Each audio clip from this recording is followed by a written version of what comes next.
Hello বন্ধুরা, good morning সবাইকে। আমি আর মা একটু বাজারে বেরিয়েছিলাম। আজকে তো হচ্ছে কি মা, তুলসী পূজা। আজকে তুলসী পূজা বলে আমরা বেরিয়েছিলাম। তো আমাদের এখানে যে ভোট আছে, ভোটের জন্য এত ভিড়, অনেক মুশকিল যে গাড়ি নিয়ে বেরালাম। এখন এই যে সত্যি করে রে বাবা, এত ছোট রাস্তা আর উপরে এতগুলো গাড়ি, কি করে মানুষ যাবে। এখন আমরা যাচ্ছি বাড়ির দিকে। নেওয়া হয়ে গেছে তুলসী পূজার জন্য সামান। ঘরে আজকে তুলসী পূজা করে তোমাদের দেখাবো। কারণ রাস্তায় দেখতে পাচ্ছ মৌসমটা ভালো আছে আজকে। দুর্গা পূজা এটা পুরো জগদ্ধাত্রী পূজা, লক্ষ্মী পূজা এই প্যান্ডেলটাই পার হলো। ঠিক আছে বন্ধুরা, যাই বাড়ি। হ্যাঁ ঠিক আছে বন্ধুরা, বাড়ি গিয়ে একবারে দেখা হচ্ছে তোমাদের সাথে। তো বন্ধুরা, তো ঘরে অনেকক্ষণই চলে এসেছিলাম। এখন এসে করে ভিডিওতে আবার অন করলাম।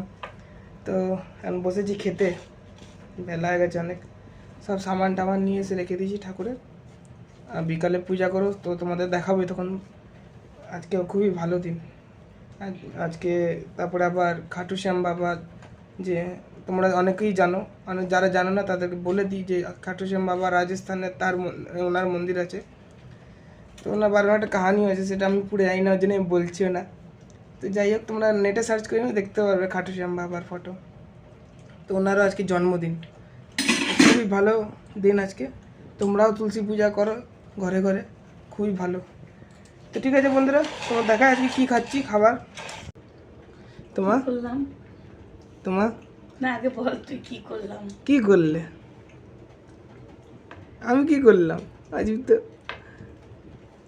আজকে বন্ধুরা কি কি রান্না করেছি সেটা তোমাদের সাথে শেয়ার করছি। দেখো, বিমস মেখেছি, বিমস সিদ্ধ করে মেখেছি। বিমস আর আলু, আলু আছে অল্প, বিমস বেশি। আর এখানে আছে নোটে শাক, দু রকমের শাক আছে, লাল শাক আর নোটে শাক মেশানো আছে। আর রুটি তো আছেই মায়ের।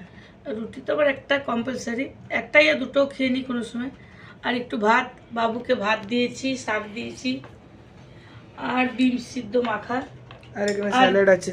স্যালাড কিছু নেই আজকে, খালি পেঁয়াজ আর লেবু আছে, আর সঙ্গে আধখানা বোম্বাই মরিচ। আর এই যে করেছি ডিমের ঝোল। ডিমের সাইজগুলো দেখো। বাবারি, হাঁসের ডিম নাকি? না, মুরগির ডিম।